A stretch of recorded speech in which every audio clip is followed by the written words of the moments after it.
Today we're here to answer an age-old question. It's not to be or not to be. It's to be prime or to be choice. And the choice, to coin a phrase, is yours. What's the difference? Why pay extra for prime? Well, you pay extra for prime because it's just a little bit better. Sometimes it could be a lot better. When you go to a grocery store, you don't really know if it's even choice. So today we just want to show you a little bit of the differences between prime and choice. Here are two steaks. Now this is a Kansas City, New York strip. This is a regular New York strip. This is choice, this is prime. Now if you take a good look at this, this is mostly red, and this has fat striations all through it. That's going to give it a lot more flavor. It's not as critical for a ribeye to be prime as it is for a New York strip, because there's so much other fat around the ribeye that it's still going to have flavor whether it's prime or not. But as you can see, there's a few little striations here. This is actually a pretty good looking choice steak. Here is the prime. Look at the whole steak is covered in striations of fat, and this is going to be one hell of a good steak. This is a prime filet mignon and this is a choice filet mignon. You can see the difference in the fat striations and the marbling between the two.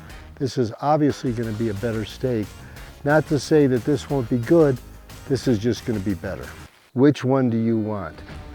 In a filet mignon, the meat is so tender that it isn't quite as important to have prime. And in fact, some steakhouses really pass off choice as prime. They don't call it prime, they just give you a choice and you don't know the difference when some of the other steaks are prime. My opinion is prime is always going to be better, and if you can afford the few extra dollars a pound that the prime is going to cost, you should get it. Really the main difference on all of these steaks is the fat striations through it.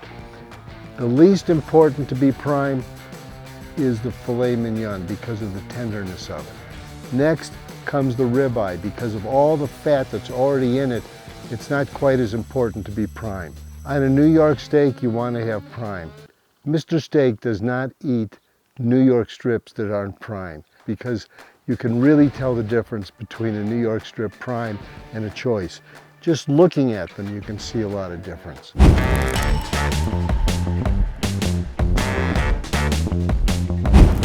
Marbling, fat striations, they're basically the same.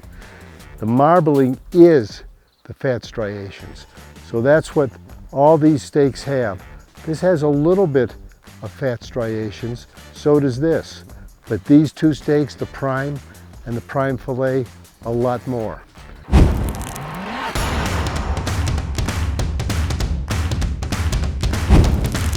Grades are determined by the USDA.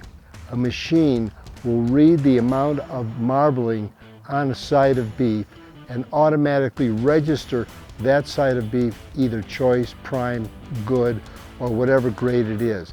But it's the USDA that determines that. Now some of the companies that sell steaks are ungraded.